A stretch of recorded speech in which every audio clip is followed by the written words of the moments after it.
Tamu Empo yang satu ini adalah putra terbaik PNM yang berasal dari Sumatera Barat.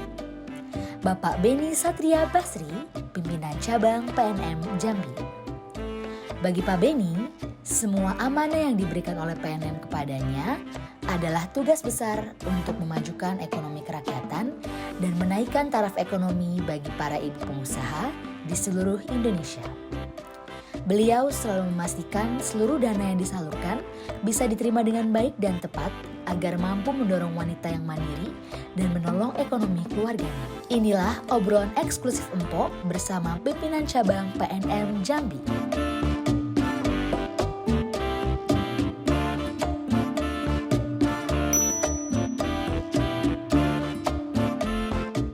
Halo Sobat PK yang ada di rumah, kembali lagi sama aku Empo Carla di podcast Mekar dan Ulam. Nah hari ini aku ada di salah satu kota yang mempunyai tugu keris yang besar banget. Ada yang tahu nggak kita di mana? Yes, bener banget, kita ada di kota Jambi.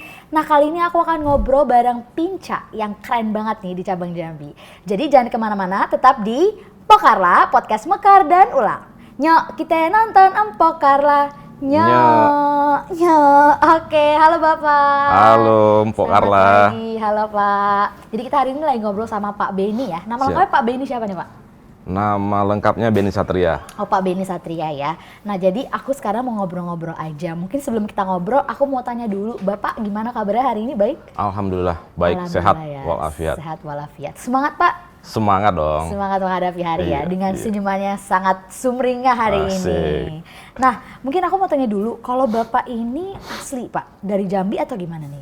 Saya perantau sih ke Jambi. Oh perantau. Tapi perantau di kampung sendiri juga gitu. Oh di kampung. Bapak karena secara historinya ya Jambi, Sumatera Barat gitu, masih Melayu-Melayu lah gitu. Iya.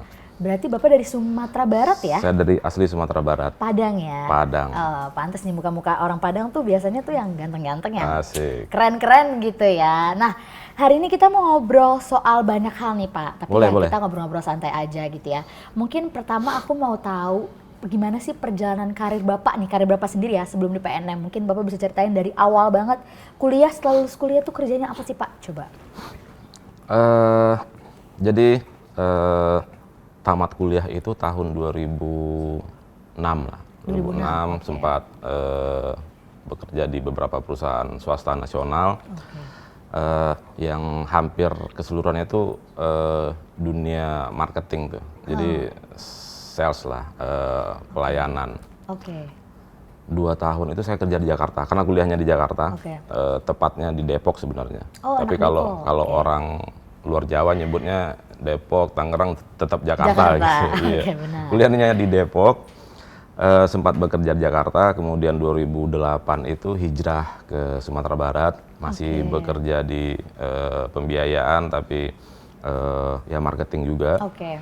Bergabung di PNM tahun 2011 bulan Juni. 2011 bulan Juni ya. Nah, sebelum kita lanjut nih Pak, aku mau tanya berarti Bapak kan setelah lulus kuliah itu bekerjanya di bidang marketing ya, pembiayaan marketing dan lain. Kalau boleh tahu Bapak jurusannya apa Pak? Jurusannya ilmu komputer sebenarnya. Agak beda ya Sobat PKW ya. Terus gimana tuh Pak akhirnya kenapa bisa memutuskan untuk kerja di marketing aja deh? Karena memang dari kecilnya sudah berada di lingkungan perdagangan standar lah orang Padang ya. Jadi berdagang gitu ya. Jadi sudah dilatih untuk jualan, dagang, ada warung juga, ada usaha orang tua juga. Dan memang passionnya sepertinya di situ. Marketing berdagang ya. Bertemu orang banyak, bertemu orang baru, menjual sesuatu gitu. Lalu setelah itu masuk nih ke PNM tahun 2011 ya Pak ya? 2011. Itu di bagian apa tuh Pak? Di marketing juga. Di perusahaan sebelumnya sudah pernah berkarir juga dan sempat jadi chief juga di situ kan. Kemudian masuk ke PNM. Awalnya diajakin temen, coba-coba gitu, akhirnya diterima, jadi marketing. Marketing ya, Jadi marketing selama 1 tahun, dulu di unit Ulam, tahun 2011 tuh Ulam. Lanjut 1 tahun jadi marketing di Ulam, saya dipromosikan jadi analis tahun 2013. 12 berarti, bulan 6 jadi analis. Tugasnya kalau untuk ke lapangan ketemu nasabahnya sih enggak, tapi lebih kepada menganalisa karakter nasabah, usaha nasabah dan seterusnya. Itu analis pembiayaan unit namanya dulu. Jadi 6 bulan jadi analis, kembali dipercaya untuk promosi jadi kepala unit. Jadi alhamdulillahnya sih kayak loncat-loncat gitu. 6 bulan kemudian jadi kepala unit. Nah, jadi kepala unit ini waktu belajarnya cukup lama, sekitar 3 tahun saya jadi kepala unit dengan ya belajar memimpin unit. Kemudian sekitar 37 bulan lah, alhamdulillah dipromosi lagi jadi asisten manajer bisnis. Udah di kantor cabang tuh, udah di kantor cabang, tapi masih ngurusin ulam. Yang tadinya ngurusin 1 unit, sekarang ngurusin ulam banyak keseluruhan unit. gitu ya. Di situ cuman dikasih waktu belajarnya 3 bulan. 3 bulan, Pak. Setelah itu jadi kepala bisnis tuh. Waduh. Juga. Dipaksa bisa. Sebenarnya memang sudah siap sebenarnya karena percaya diri mungkin ya. Tapi tentu nggak segampang yang dibayangkan jadi kepala bisnis. Jadi 3 bulan jadi asisten manajer bisnis, langsung jadi kepala bisnis. Nah, jadi kepala bisnis itu sekitar 34 bulan. Agak lama tuh juga ya, Pak ya? Agak lama sama kayak kepala unit tuh. Kemudian diamanahkan jadi pemimpin cabang. Buset, langsung tuh, Pak. Tak, cepat banget ya berarti. 8 tahun. 8 tahun, Pak. Dari starting sampai jadi posisi Pinca pemimpin tuh ya. cabang. Iya. Oke, berarti Bapak yang awal sebelum jadi Pinca kan di Jambi ya? Berarti sebelumnya di Padang full tuh dari awal? Di Padang karena sempat pecah cabang, ada cabang Padang sama ada cabang Pulau Punjung waktu itu. Jadi ada 2 cabang, ini cabang yang ketiga. Oke, berarti dari Padang itu langsung ke Jambi tuh, Pak? Langsung ke Jambi. Pinca. Jadi Tahun Pinca. berarti sekitar 2019 bulan Juli. 1 Juli. Berarti udah sekitar 4 tahun lah, Pak ya di sini. Ya? Baru lah. Baru. Iya. Nah, tapi kalau misalkan untuk ngomongin soal culture, nggak beda-beda banget lah ya, Pak, makanan semuanya ya? Ya mirip-mirip sih. Apa namanya, kondisi masyarakatnya, usaha, sumber pendapatannya hampir mirip-mirip. Perdagangan, perkebunan, jasa sama. Cuman bedanya di Jambi pertambangan masih cukup mempengaruhi gitu. Oke. Berarti jadi nggak terlalu kaget lah ya, Pak? Enggak. Ya. Tapi sekarang di sini tinggal sendiri atau bareng keluarga? Tinggal sendiri. Oh, tinggal sendiri. Sendirian aja ya, Pak? Sendiri dulu. Sendiri dulu. Oke, berarti keluarga di Padang. Oke, semuanya ya. Pulang sering ke Padang? Pulang sebulan itu kalau bisa sih minimalnya 2 kali. 2 kali ya? Ya rata-rata Pak Pinca emang kalau misalkan yang jauh sendiri itu pasti pulangnya sebulan sekali, sebulan 2 kali. Karena kan kegiatan di sini juga banyak gitu ya, Pak ya. Nah, sekarang aku mau tanya deh, Pak. Kalau misalkan jadi Pinca itu kan pasti suka dukanya banyak gitu ya, Pak. Mungkin kita sukanya dulu deh. Sukanya tuh apa, Pak, jadi Pinca? Kalau sukanya ya banyak. Banyak ya? Banyak. Ya dari sisi yang amanah tanggung jawabnya, kita bagaimana bisa melihat tim kita tumbuh sukses berprestasi itu suka tuh. Banget ya, Pak ya, benar-benar. Jadi ngelihat yang kita pimpin justru yang naik gitu ya, itu akan lebih senang ya sebagai lebih senang tuh. Oke. Kalau dukanya, Pak? Kalau dukanya ya sama aja sih sebenarnya. Dari kalau untuk bekerja, tugas nggak berat, tapi tanggung jawabnya memastikan tim atau perusahaan ini berjalan di koridornya dan terus on track tuh. Gitu ya? Dan nggak semudah yang dibayangkan juga gitu. Karena kalau ngurusin di unit ulam kita dulu biasa ngurusin 6, 7 sampai 10 orang. Saat ini kita 1118 per akhir bulan kemarin posisi insan PNM tuh. dari 10 orang jadi 1000 orang gitu ya Pak ya. Nah itu gimana tuh Pak? Maksudnya kaget pasti ya, takut ada nggak Pak awal-awal? Ya khawatir sih sebenarnya, Khawatir, ya. karena kita ngelihat mobilitas tim kita, bisnis kita itu adalah bisnis yang orang mobilitasnya cukup tinggi gitu. Jadi lebih ke khawatirnya. Ya ditambah lagi dengan risiko kecelakaannya, kemungkinan mereka mengalami tindak kejahatan di perjalanan. Nah itu yang menjadi kekhawatiran tuh. Juga iya, ya, Pak, ya. memastikan setiap minggu itu tidak ada cash seperti itu gitu ya. Iya. Aman terus gitu Aman, Pak ya. Tapi di sini pernah ada Pak yang ada sering. case? Oh sering. Sering. Ya memang terlepas itu dari di luar kekuasaan kita ya. Benar. Sebagai manusia. Benar. Di tahun 2020 itu kita pernah musibah, tim kita kecelakaan, meninggal. Wah, aduh sampai meninggal Pak. Pernah, 2021 ada lagi.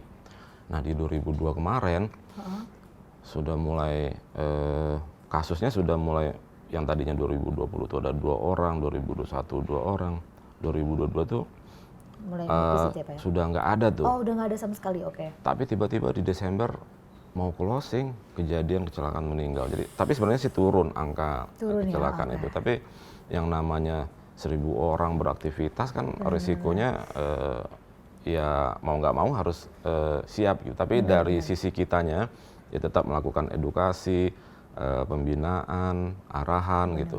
Bukan cuman PNM tuh, tapi kita juga gandeng Jasara Harja, kita dengan Depnaker gitu. Oke, berarti bekerjasama dengan pihak-pihak lain yang memang juga itu penting ya Pak, karena kan karyawan-karyawan ini kan kerjanya juga medannya maksudnya sulit banget gitu ya Pak ya. Terus di lapangan juga sering, jadi kayaknya kalau misalkan kita bekerja sendiri itu akan sulit gitu ya. Akan sulit, iya. Ya edukasi, knowledge sharing sama teman-teman, karena yang memang notabene mereka masih anak-anak muda sekali kan. Benar. Secara komunikasi juga dengan generasi yang dihadapin juga generasi yang sudah ya mungkin sepantaran orang tua mereka gitu. Benar. Yang kasusnya ya pelecehan atau kekerasan ketika menghadapi sama ya yang begitu-begitu sih sebenarnya yang lebih menjadi kayak bukan beban juga, tapi tantangan lah. Iya, tantangan ya Pak. Karena mungkin karena kalau misalkan jadi pemimpin itu mungkin kita nggak bisa hanya fokus ke misalkan yang dicapai berapa nih dalam bentuk uang nominal gitu, tapi soal karyawannya juga. Kalau angka sebenarnya nggak sulit, Mpok. Lu dikasih berapa, disuruh jualan berapa, disuruh capai angka berapa, sebenarnya gampang. Tapi memastikan yang kita berikan itu benar-benar tepat dan memberikan dampak atau manfaat, kemudian bagaimana melindungi orang-orang yang menyalurkan itu.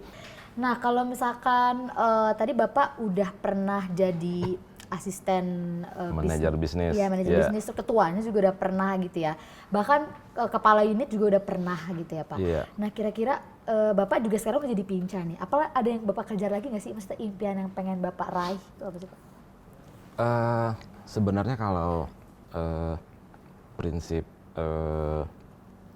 pribadi ya, saya sih yang penting memberikan ya manfaat lah untuk banyak orang gitu. Kalau secara ambisi, setelah ini harus ini, setelah ini harus ini, saya sih nggak ke situ maksudnya. Nggak terlalu ke situ. Ini nggak ya Pak, lebih ke ya udah yang sekarang dulu gitu ya. Iya, poinnya ketika pengen tahu masa lalu kita ya lihat aja sekarang kita di mana gitu. Dan kalau mau tahu masa depan kita, apa yang kita lakukan hari ini. Kalau menurut saya yang saya lakukan hari ini pantasnya memang di situ ya di situ. Intinya berikan yang terbaik aja. Berikan yang terbaik ya. Jadi kayak kalau misalkan impian mau apa jadi presiden gitu nggak ya Pak? Untuk saat ini? Sebenarnya kan jabatan itu bukan ayunan tuh. Jadi jangan kalau saya menganggapnya jabatan itu bukan sesuatu yang untuk karena semuanya kan kita pertanggungjawabkan. Oke. Di dunia, di akhirat apalagi, sudah pasti kan. Betul. Jadi justru kalau orang yang paham dan tahu betul dengan konsekuensi itu, saya rasa akan banyak orang yang takut tuh jadi pemimpin. Gitu. Jadi ketika memang orang menganggap saya mampu, kita mampu dan diberikan kepercayaan, kita jalankan sebaik-baiknya, semaksimalnya. Jadi bukan berarti harus cari muka atau hal-hal yang negatif untuk mendapatkan sesuatu, saya enggak. Dari tadi nih selama ngobrol kayaknya kita agak salfok ya ke depan, ada sesuatu nih sepertinya di depan kita ini. Nah, jadi sobat PKL yang ada di rumah, di depan kita ini ada salah satu produk unggulan dari nasabah unggulan Jambi juga ya, namanya Ibu Anita dari unit Geragai. Ya Pak, betul ya, unit Geragai ya. Jadi Ibu Anita ini memproduksi kletek udang. Kletek udang tuh kayak apa sih Pak sebenarnya Pak? Ini nasabah kita, nasabah Mekar, yang memang berada di daerah pesisir tuh, di daerah pinggir laut, yang memang rata-rata notabene di situ masyarakatnya adalah nelayan. Nah ini usaha turunan dari hasil laut itu yang diolah menjadi mereka sebutnya kletek tuh, karena agak beda, bukan bukan digoreng itu, tapi ada yang dibakarnya juga kan prosesnya. Ini berbahan dasar udang. Dan ini sudah kita, karena di situ rata-rata nasabah usaha ini, kita sudah bentuk yang namanya klasterisasi usaha. Klasterisasi usaha. Wow. Yang kita tularkan ke masyarakat yang lain. Memang mereka dilatih untuk memiliki cita rasa yang terbaik, kemudian packaging yang terbaik juga. Oke, jadi ini packagingnya udah dibantu sama PNM juga ya Pak? Sudah dibantu, off takernya sudah kita coba tambah lagi, yang tadinya mereka jualnya mungkin setengah jadi, sekarang sudah bisa jual yang jadi juga. Ke marketplace-nya ya minimal kalau ya minimal untuk kita dulu, ini terus kita bawa ke pameran, dari Pemprov atau Pemkot ataupun ke yang lainnya. Oke, jadi beberapa kali dibawa ke bazar-bazar gitu ya Pak ya? Iya, kita kenalkan lah yang namanya. Ini kan kalau boleh targetnya sih, kalau impiannya ini bisa jadi salah satu apa namanya ya, orang ke Tanjab Tim bawanya ini oleh-olehnya gitu. Jadi sesuatu yang khas banget ya, yang terkenal ya di sana gitu ya. Oke, tadi kita udah ngobrolin, gimana kalau kita langsung coba aja Pak? Boleh. Kita udah ada makanannya gitu ya Pak ya. Kita bisa coba ini sobat PKL yang ada di rumah. Coba tuh kenapa namanya kletek udang Pak? Apa karena kletek-kletek ini ya? Ya mungkin ya, pas dimakan gitu ya. Rasanya sih nggak kayak kerupuk udang ya. Beda dia. Beda ya. Bapak suka sering makan ini Pak? Saya suka. Teman-teman cabang juga kayaknya suka ya, karena belinya langsung sekarung kemarin saya lihat. Kalau cabang, kan kita selalu ada tuh produk-produk display di kantor kan.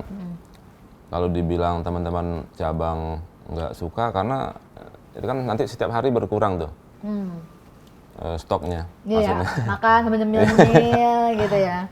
Oke. Nah, nggak cuman ada produk kletek udang aja, tapi juga ada anyaman nih Pak. Jadinya yang kita pakai juga ini sobat PKL di rumah ya.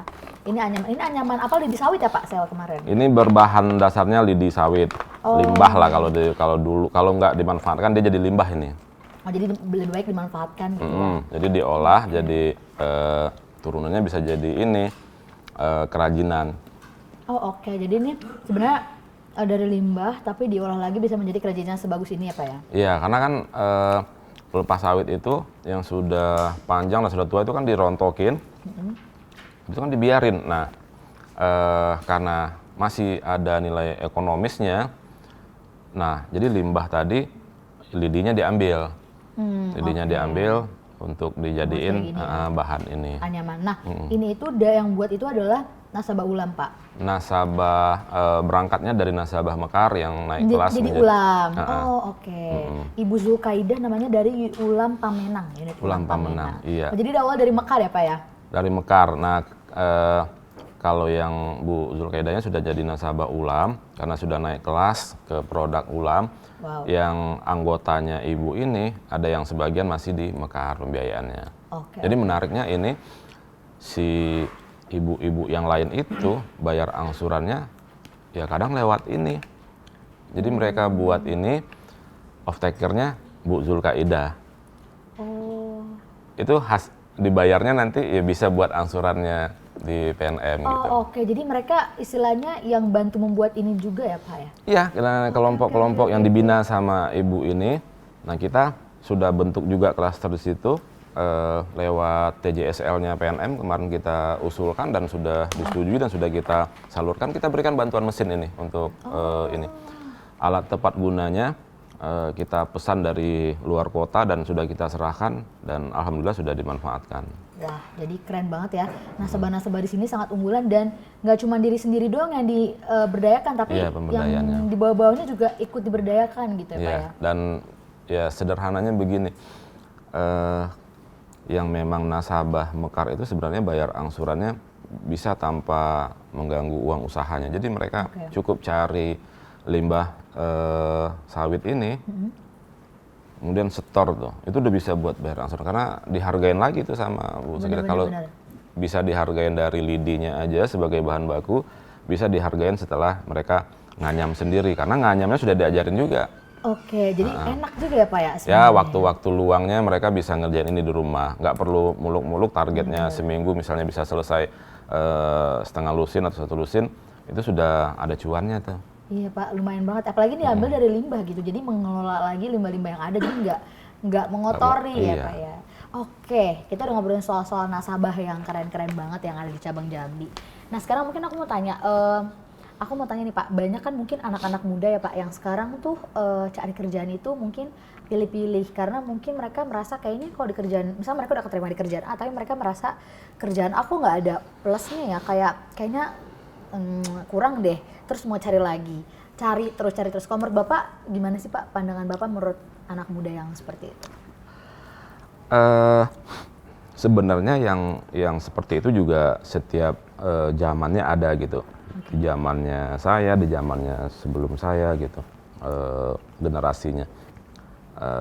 Apalagi semakin kesini kan perkembangannya semakin pesat dan luar biasa tuh, bahkan ya belum pernah terprediksi sebelumnya gitu.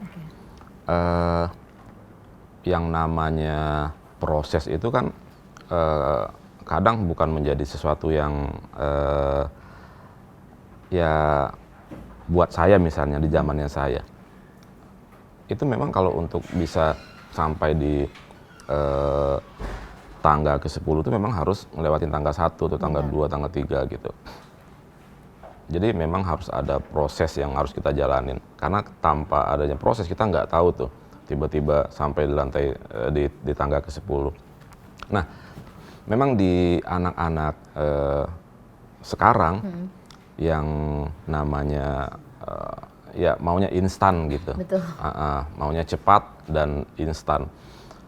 Padahal ya tanpa mungkin mereka sadari saya nggak tahu tuh orientasinya apa ya. Kalau orientasinya cuan atau orientasinya prestisnya mereka atau orientasinya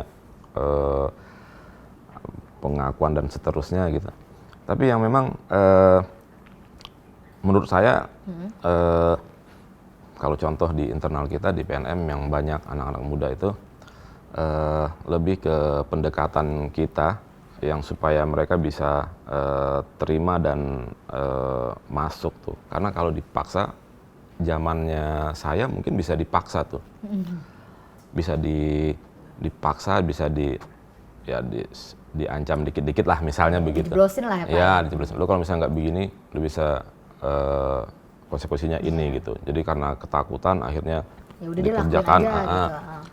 Tapi generasi yang sekarang memang agak sulit kalau misalnya diberikan penekanan, ancaman ataupun semacam itu, ya mereka bisa ditinggalkan gitu. Jadi bagaimana kayak pemberdayaan juga memberikan pemahaman ke mereka bahwa ini segala sesuatunya tuh untuk bisa ya ideal gitu, memang butuh waktu dan butuh gitu proses. Butuh waktu. Jadi nggak usah lewat ancaman, tapi lebih dikasih tahu aja kali ya Pak, lebih sharing aja gitu ya. Iya, lebih sharing tuh, nggak kayak ya diskusi lah. Bener. Pandangan dia seperti apa, nanti kita berikan Kita sudut juga pandang gitu ya. yang lain gitu kan. Gitu ya. Oh, jadi memang kalau misalkan dipaksa, pressure malah nggak nyaman kerjanya, malah nggak bisa mau juga. ya Pak. Dan efeknya juga bisa kemana-mana. Nah di cabang Jambi, saya melakukan itu. Intensitas kunjungan ketika ke unit itu diperbanyak untuk sharing session begitu, untuk ngobrol sama-sama mereka. Kalau untuk urusan ngejar angka, ngejar apa, itu sudah final lah di pimpinan unit kerjanya. Kalau saya bebankan itu lagi, nanti semua menekan gitu kan, meminta tanpa kita bisa memberi gitu. Nah itu khawatirnya malah keluar masuk orang akan semakin tinggi. Gitu. Turnovernya takutnya tinggi ya Pak? Kalau di sini termasuk yang tinggi nggak Pak? Tahun-tahun sebelumnya ya cukup tinggi. Kalau sekarang sudah relatif stabil karena di total karyawan 1.118 itu, kalau untuk AO saja ada total sekitar AO, SAO, FAO lah ya, itu total ada sekitar 900-an. Itu yang masa kerjanya di atas 1 tahun, itu sudah di angka 400-an tuh. Wah banyak gitu Pak. Kemudian yang masa kerjanya di atas 2 tahun ini memang jumlahnya kecil, persentasenya di angka 100-an mungkin. Nah yang masa kerja di 0 sampai 6 bulan itu peringkat kedua tuh. Jadi yang paling gemuk itu posisi karyawan kita di masa kerja 6 sampai 12 bulan. Oke, berarti mantap ya Pak, nggak terlalu jauh, nggak terlalu parah ya turnover di sini ya Pak ya? Iya, yang sekarang sudah mulai stabil lah gitu. Oke, alhamdulillah gitu ya Pak ya. Nah kalau misalkan ngomongin soal nasabah, kira-kira kalau dari cabang Jambi sendiri tuh strateginya apa sih Pak untuk meningkatkan, untuk maksudnya mengangkat nasabah menjadi lebih baik? Ya, sejalan ya tadi saya sampaikan kalau misalnya dari kita memberikan manfaat yang seluas-luasnya ya. Kalau untuk penyaluran di nasabah prasejahtera di Jambi sendiri, ya memang bukan cuman kita kejar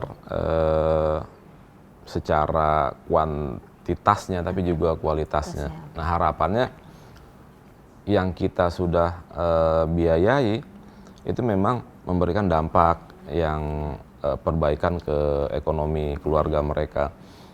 Buat apa kalau kita biayai sebanyak-banyaknya tapi itu tidak memberikan dampak atau efek apa-apa gitu. Ke kualitasnya mereka gitu Pak ya? Ke kualitasnya mereka dan nanti dampaknya juga ke kualitas pembiayaan kita kan. Betul. Tapi yang kita salurkan ini benar-benar yang tepat dan memang memberikan dampak lah, dan itu kan dikawal terus sama teman-teman. Nah terkait dampak COVID yang masih ada kayak sekarang itu di pertemuan kelompok mingguan itu memang masih rendah, dan ini kita dorong terus supaya si nasabah ini aktif lagi untuk perkumpulan. Saya RM, MRPM, KA itu intens sekali tuh untuk visit kegiatan-kegiatan PKM itu. Oke. Jadi memang kalau misalkan dari cabang Jambi sendiri tuh nggak fokus hanya ke kuantitasnya tapi kualitasnya juga ya Pak ya. Jadi acara untuk nasabah, terus program-program pemberdayaan, klasterisasi itu terus dilakukan gitu. Ya, itu sebenarnya tumbuh berkualitas kan kalau yang kita harapkan. Bukan cuma kita kejar kualitas tapi nggak ada pertumbuhan juga. Oke, sama aja gitu. Iya, bisnis nggak ideal juga. Tapi tumbuh nggak berkualitas malah rugi nanti kan. Tapi kita memang fokusnya tumbuh dan berkualitas.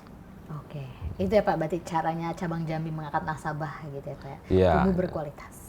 Jadi mereka berkualitas, kita juga berkualitas. Jadi sama-sama naik ya Pak? Sama-sama naik. Nggak berat sebelah ya? Nggak berat sebelah, seimbang. Iya. Oke Pak, obrolan kita hari ini banyak banget ya soal keluarga, soal Bapak, terus soal bahkan aku baru tahu faktanya bahwa memang cabang Jambi ini sampai istri-istrinya, sampai anak-anaknya itu udah akrab gitu ya Pak ya?